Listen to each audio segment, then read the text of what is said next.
तळावरती आहे आपण आज 4 ऑगस्ट 2026 मंगळवार सकाळच्या आरतीसाठी तळावरती आहे.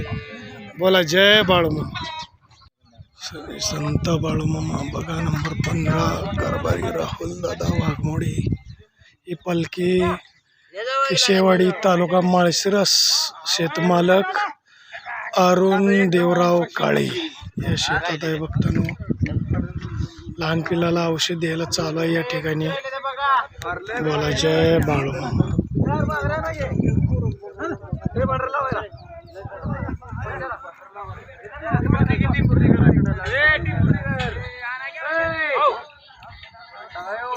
असेच आपले नवनवीन व्हिडिओ पाहण्यासाठी आपल्या चॅनलला लाईक करा, सबस्क्राईब करा, कमेंट करा आणि बाळूमामाची आरती प्रवचन सर्व व्हिडिओ रोज पाहण्यासाठी विसरू नका. बोला जय बाळूमामा.